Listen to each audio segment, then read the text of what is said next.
Situé à 8 km de Bundji Centre, le village Ekembe a eu une population d'environ 200 habitants. Une population majoritairement jeune. Pendant les grandes vacances, les apprenants de l'école primaire Nzambi Dada David se sentent libres. Les filles, aux côtés de leur mère, apprennent à exécuter quelques tâches ménagères. Cependant, les garçons accompagnent leur père et grand-père au champ.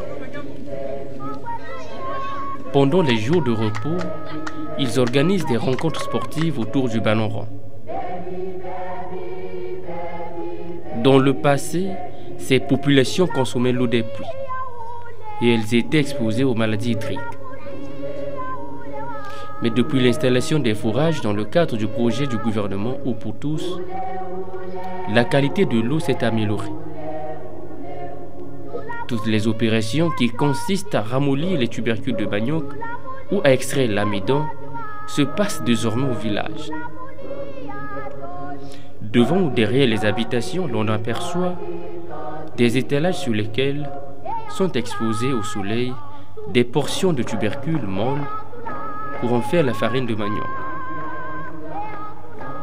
La vie rurale s'organise autour des activités agricoles. Les champs surbrûlent donnent des bons résultats grâce à la présence de l'humus, substance colloïdale, noirâtre, qui fertilise le sol. Le manioc et la banane sont les principales cultures. Chaque jeudi, la population paysanne achemine ses produits agricoles vers Brazzaville et d'autres localités.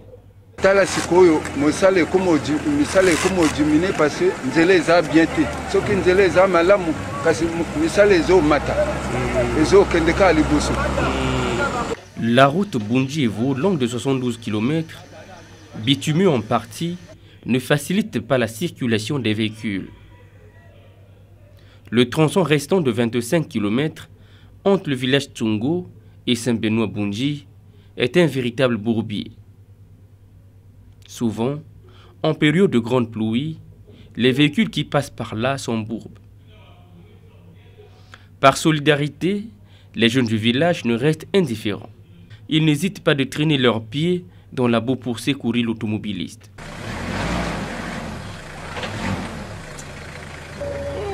À Ekembe, la population est très attachée à la tradition. Voilà pourquoi certains repères ne sont oubliés.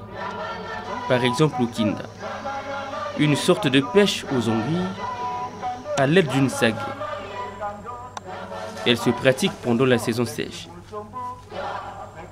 Ceux qui la pratiquent foncent leur sagaie dans les racines pour dénicher les anguilles. David a appris auprès de son père. Depuis quelques années, il exerce seul.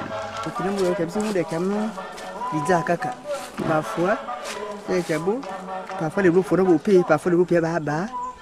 Donc bisi les cas à de boulot bisi ka à mata bisi. À mata bisi.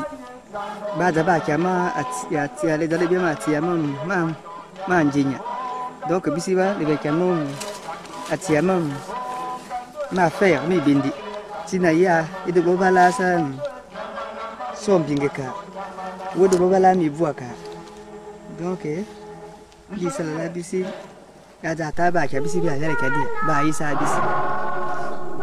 aussi importante que la première, la capture des termites est une activité qui se pratique jusqu'à nos jours à Ekembe.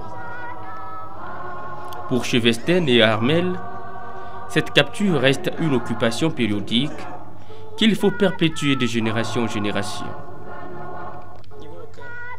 Le travail à faire consiste premièrement à identifier des termitières qui présentent des signes annonciateurs du phénomène des sémages. Deuxièmement, l'équipe doit placer la structure sur laquelle va être posé des rouleaux de feuilles servant de couverture appelée ibalé, aujourd'hui remplacés par les bâches. Ces chasseurs de termites ensuite prévoient des trous tout autour de la termitière dans lesquels les termites tomberont quand elles ne trouvent pas d'issue pour voler.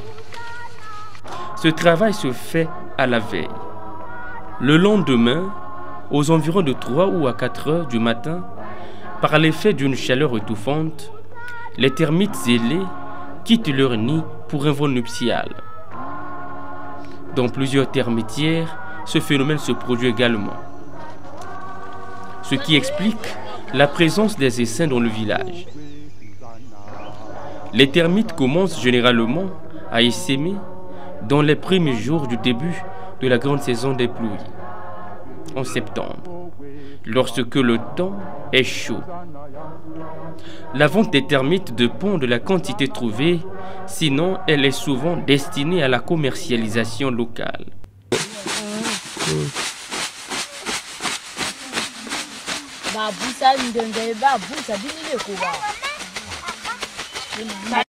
Des matchs de football entre villages sont souvent organisés. Des rencontres pourtant amicales, mais prises au sérieux.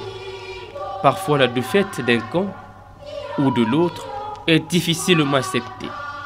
Un manque de fair play qui conduit souvent aux bagarres.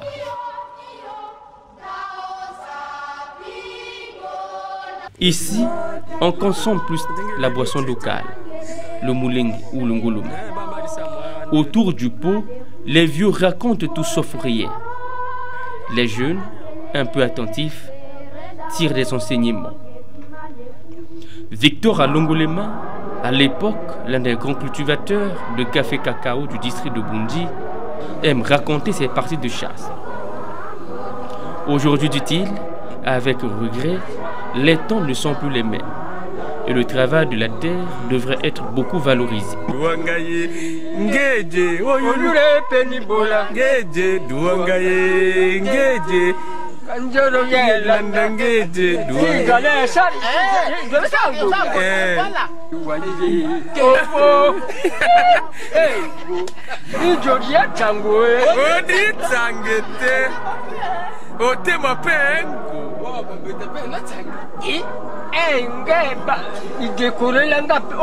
Pour resserrer les liens de fraternité entre les filles et fils de Kimbe, s'organise une fois dans l'année la danse folklorique Unzele. Visiblement, elle est un trait d'union entre les ruraux et la diaspora. Ce petit séjour à Ikembe était pour nous un voyage dans le passé.